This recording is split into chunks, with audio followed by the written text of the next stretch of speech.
Hi, Karen. Hi, Grace. Guess what day it is What today? day is it? Tell me. Tuesday. And it's time for Rain circle. It is. Happy New Year, Grace. Did you have a happy New Year? I did. But along with the Happy New Year, obviously, we come to the realization there's stuff that we're going to do better in 2026, right? I'm not big on resolutions, but I am big on cleaning up stuff that I didn't do in 2025. What about you, Karen? I really don't have regrets. I always have lessons. And so, like you with resolutions, it's what did I learn? What should I do differently? What frustrated me? But it's also having like a board or an advisor group of people to help me clarify that as well. I've realized it's very important to me. Like I am making a lot of changes in my life as we've discussed personally and in business. And like my accountant has been talking to me about some business changes for years, and I'm finally hearing it. I'm a slow learner. Well, what do they always say? You always, you can hear something over and over and over again until you're ready to receive it. It doesn't matter. Yeah, the teacher shows up when the student is ready, and so I feel like I was ready to hear it, and you and I are really big on return on investment as we're of a certain age, and we wanna make sure we make it count. Yes. So talking about that, Karen, I think one of the reasons I'm not big on New Year's resolutions is because it always seems that people do such a big resolutions that nothing ever gets done. Maybe you do it January, half of February or whatever. And then you kinda go back into your old kind of, habits.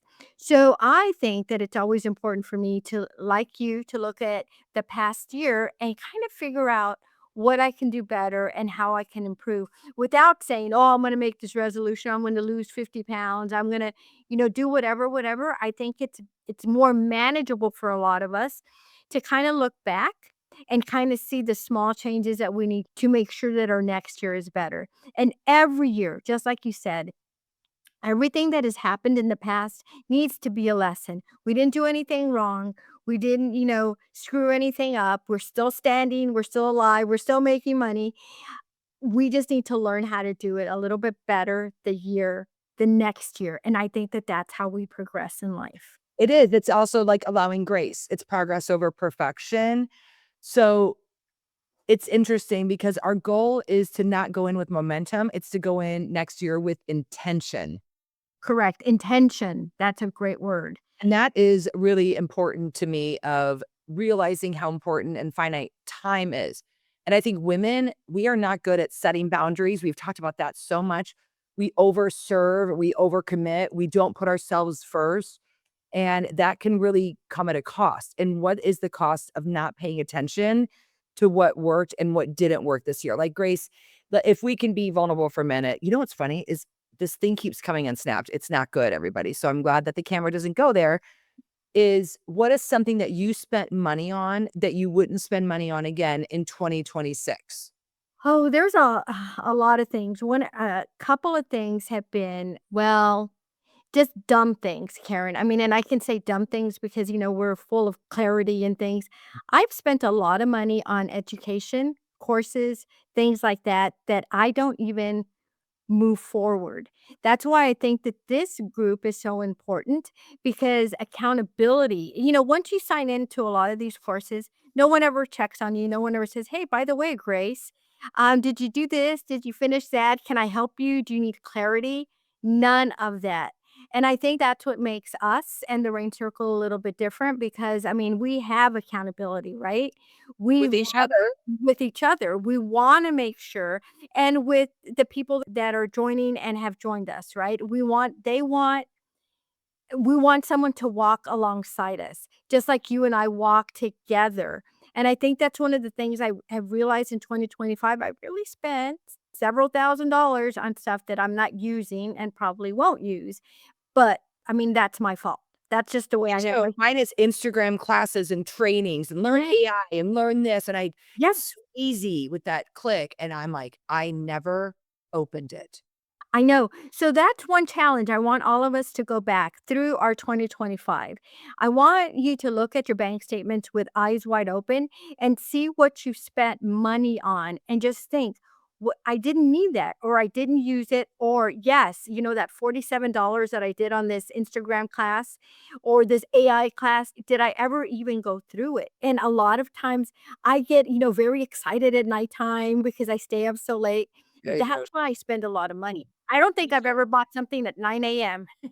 Number 1, I'm grumpy because I haven't had my 3rd cup of coffee, but What a that great awareness is that you've probably never ordered something in the morning, and maybe just awareness on you recommitting to yourself is you're not gonna purchase anything at night. That yes, could really help curbing that.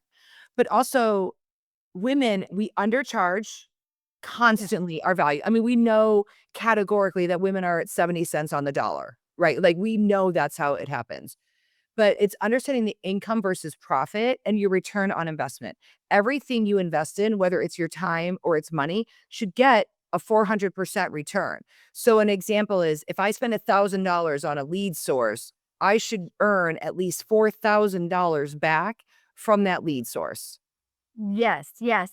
And alternately, I mean, because we are thinking differently, alternately also emotionally, that's what we need to check.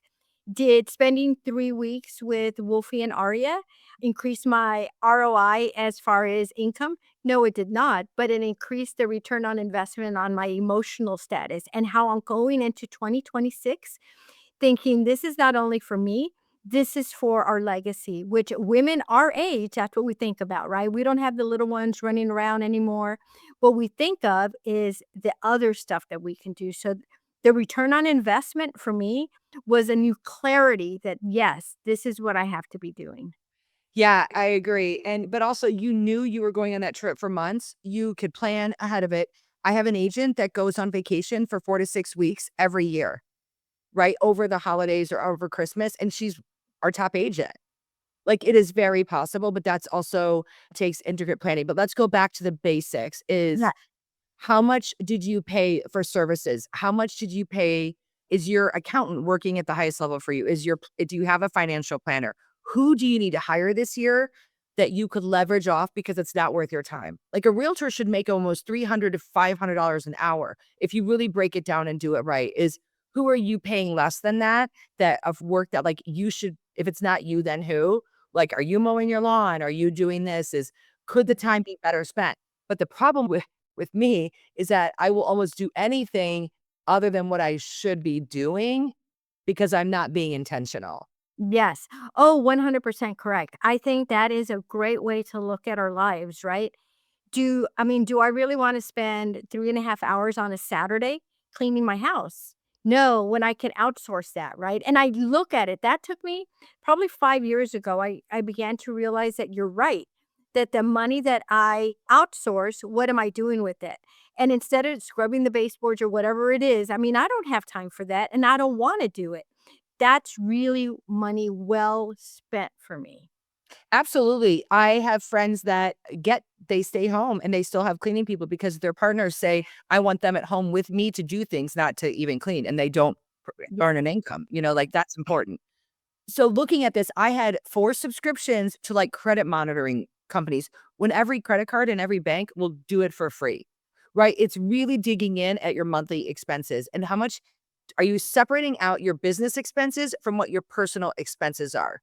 And are you maximizing the write-offs, right, that you're able to? But a lot of people blend everything because they don't understand that running a business, our goal is to always be profitable and how to lead with revenue to create like our goal is always a 40% profit margin. Yes, yes, and I think that's probably gonna be a really good class for us coming up. Have who we trust, Bill, come and give us some really good tax strategies that we can track as the year goes by, right? Not just because I know I'm like you, Karen. I mean, I didn't do, a whole bunch of credit card reporting agency stuff, but I have things like little things like Forewarn.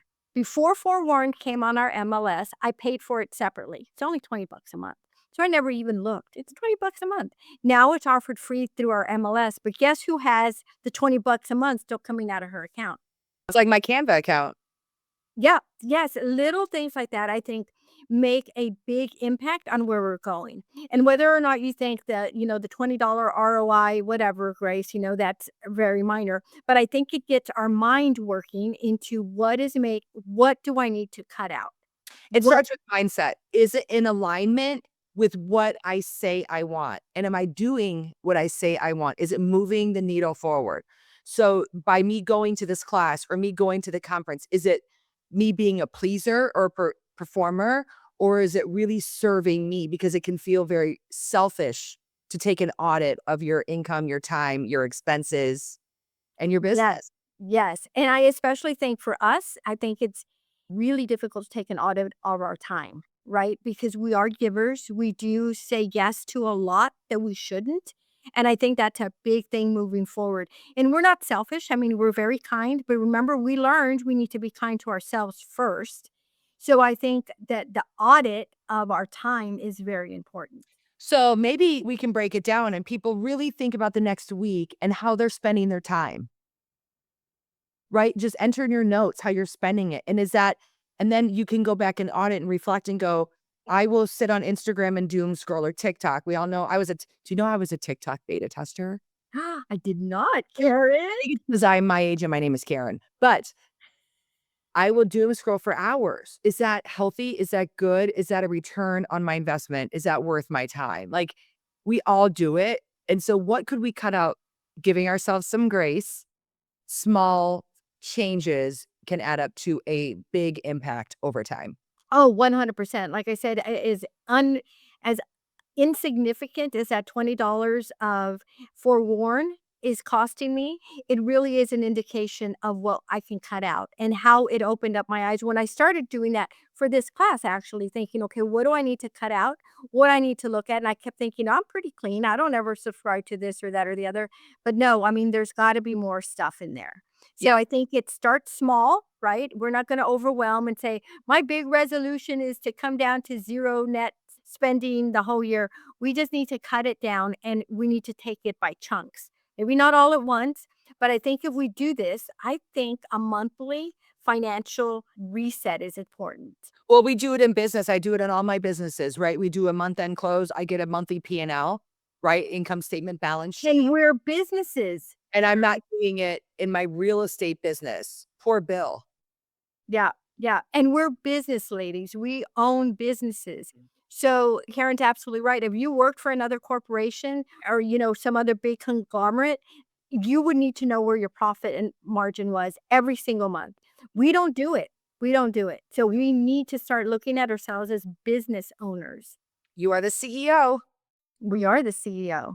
That's a nice thing, right? We're the CEO of our life and our company. We have to act like it. And if someone were working for you, I do have a lot of employees, but if someone were working for you, how would you be showing up for them? Because then it looks to me sometimes that I can be out of integrity, right? When I'm not doing what I expect for myself. And to me, living with an integrity is really, really important. And I know it is for you too. So this is what we're going to ask. Take your November and December bank statements, your business and your personal, and try to trim like 10% of your expenses off. That's like always a goal for us. And on the business side of things is like, listen, let's cut 10% and let's cut another 10% and renegotiate. And if you could do one or two a day expenses and rethink, do I really need this? Or what else could I use instead of this? Just one small changes, getting rid of that noise heading into the new year with intention, not momentum. Oh, that's a good one, intention. Yes, Mhm. yes. I like that, Carrie. And I think, like I said, I think we all need accountability partners. I think one of the things that we can do is make sure that we are accountable to each other. And what have we cut waste-wise? What have we cut, time-wise? Where are we heading in 2026? Well, why don't we put our money where our mouth is? And next week, before we start, we're going to share expenses that we found for our own personal. You and I talked about one for lady leaders that is $1,200 a month. Yes. That we don't need and we don't use. We're not using it. Yes. So, ladies, I mean, we need to look at all facets of our business, right? And that was a huge one. That was I mean, that was astronomical. Yes, but I think that that's what we need to start looking at every and it just seems kinda silly that we let that money go by, but it is we did. Let's do it. We're gonna commit to next week. You and Yeah. I are gonna share ours. Yes, 100%, and I hope that someone else comes on and is vulnerable and says, "This is what I cut out." Okay. I love 'Kay? it. I can't wait. Me either. All right. Mwah. We need people to sign up for newsletter. We'll see you next week. And I'm not ready to share the topic yet. I think we should keep it a little bit at bay, but we will be announcing it very soon. And thank you all for attending. And we'll talk to you all soon. Bye-bye, everybody.